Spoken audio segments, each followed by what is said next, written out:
ವೇಷದಲ್ಲಿ ಇಷ್ಟೊಂದು ದರ್ಪವೇ ಚೆನ್ನಮ್ಮ? ಅದು ಕನ್ನಡಿಗರ ಹುಟ್ಟುಗುಣ. ಚೆನ್ನಮ್ಮ, ಹೀಗೆ ವೀರ ವೇಷದಿಂದ ಹೋರಾಡಿದ ಮೈಸೂರು ಮಣ್ಣು ಪಾಲಾಯಿತು. ನಿಮಗೆ ಆ ಗತಿ ಬರಬಾರದೆಂದರೆ ಕಪ್ಪ ಕೊಟ್ಟು ನಮಗೆ ಶರಣಾಗಿ. ಏನು? ಅದು ನಿಮ್ಮ ವೀರತ್ವದಿಂದಲ್ಲ, ವಂಚನೆಯಿಂದ. ಮೈಸೂರನ್ನು ಹಾಳು ಮಾಡಲು ಮರಾಠರನ್ನು, ಮರಾಠರನ್ನು ಹಾಳು ಮಾಡಲು ಮತ್ತೊಬ್ಬರನ್ನು, ಹೀಗೆ ಒಬ್ಬರಿಂದ ಮತ್ತೊಬ್ಬರನ್ನು ಎತ್ತಿ ಕಟ್ಟಿ ಇಡೀ ಹಿಂದೂ ದೇಶವನ್ನೇ ನಯವಂಚನೆಯಿಂದ ನುಂಗಲು ನಿಂತಿರುವ ನವಿಜಾತಿಯವರಲ್ಲವೇ ನೀವು? ಕಿತ್ತೂರು ರಾಣಿ ಎದುರು ಕಪ್ಪ ಕೇಳಲು ಬಂದವರ ನಾಲಿಗೆ ಸೀಳಿ ಓದಿತು ಎಚ್ಚರ. Chennamma, insult, great insult. Chennamma, ಮಾಂಚೋ ಒಪ್ಪಂದದ ಪ್ರಕಾರ ಕಿತ್ತೂರು ನಿಮ್ಮದಲ್ಲ, ನಮ್ಮದು. ಏನಂದೆ?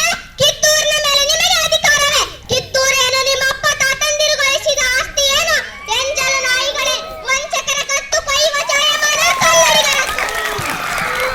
ಚೆನ್ನಮ್ಮ, ಕ್ಷಮಿಸಿದ್ದೇನೆ, ತೊಲಗು. ಚೆನ್ನಮ್ಮ, ಚೆನ್ನಮ್ಮ, ಸಿಡಿಮದ್ದಿನ ಮನೆ ಮೇಲೆ ಕುಳಿತು ಬೆಂಕಿ ಹಿಡಿದು ಆಟ ಆಡುತ್ತಿದ್ದೀರಾ? ಎಚ್ಚರ. ಬದುಕುವ ಆಸೆ ನಿಮಗೂ ಇಲ್ಲ, ನಿಮ್ಮನ್ನು ಉಳಿಸುವ ಆಸೆ ನಮಗೂ ಇಲ್ಲ. I will see you Chennamma, I will see you.